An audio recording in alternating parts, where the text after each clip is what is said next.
भगवान शिव को शमशान निवासी क्यों कहा जाता है? क्यों जाकर रहते हैं वे शमशान में? हमारे श्रेष्ठ देव का शमशान में क्या काम?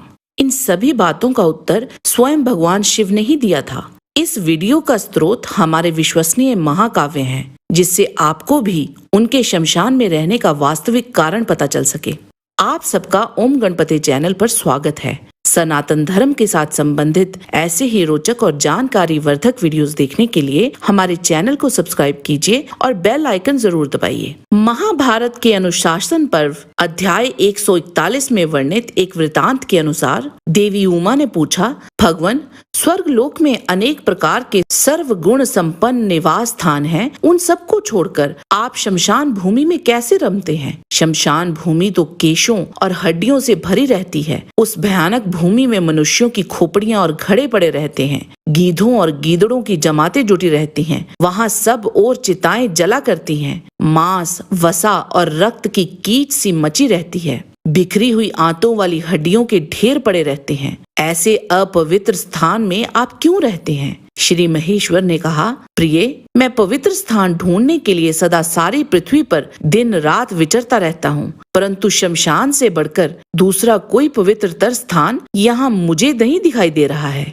इसीलिए संपूर्ण निवास स्थानों में से शमशान में ही मेरा मन अधिक रमता है। वह शमशान भूमि बरगद की डालियों से आच्छादित और मुर्दों के शरीर से टूटकर गिरी हुई पुष्पमालाओं के साथ विभूषित होती है। देवी, ये मेरे भूत गण शमशान में ही रमते हैं। इन भूत गणों के बिना मैं कहीं भी रह नहीं सकता। ये शमशान का निवास ही मैंने अपने लिए पवित्र और स्वर्गीय माना है। ये परम पुण्य स्थली है। पवित्र वस्तु की कामना रखने वाले उपासक इसी की उपासना करते हैं। अनिंदिते, इस शमशान भूमि से अधिक पवित्र दूसरा कोई स्थान नहीं है, क्योंकि वहाँ मनुष्यों का अधिक आना जाना नहीं होता, इसीलिए वह स्थान पवित्रतम माना गया है। प्रिय, वह वीरों का स्थान है, इसीलिए मैंने वहाँ अपना निवास बनाया है। वह मृतकों की सैकड़ों खोपड़ियों से भरा हुआ भयानक स्थान भी मुझे सुंदर लगता है। दोपहर के समय, दोनों संध्याओं के समय तथा आद्रा नक्षत्र में दीर्घायु की कामना रखने वाले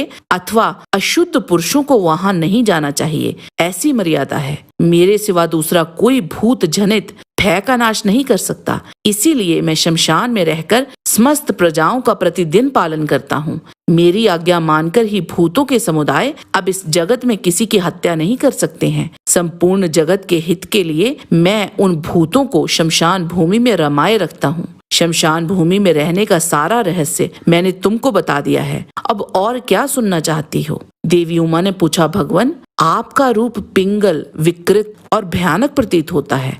आपके सारे शरीर में विभूति पुती हुई है। आपकी आंखें विकराल दिखाई देती हैं और सिर पर जटाओं का भार लदा हुआ है। आपका रूप ऐसा रौद्र, भयानक, घोर तथा शूल और पटिश आदि से युक्त किस लिए है? यह मुझे बताने की कृपा करें। श्री महेश्वर ने कहा, प्रिय, मैं इसका भी यथार्थ कारण बताता हूँ, तुम एकाग्रचित होकर सुनो।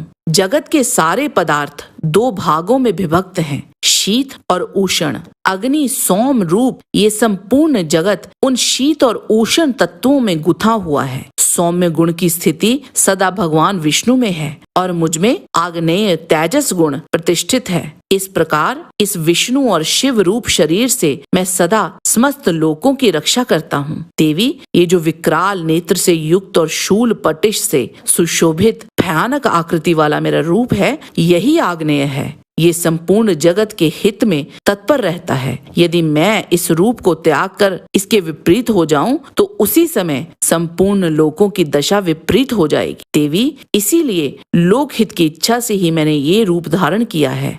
अपने रूप का ये सारा रहस्य मैंने तुम्हें बता दिया है।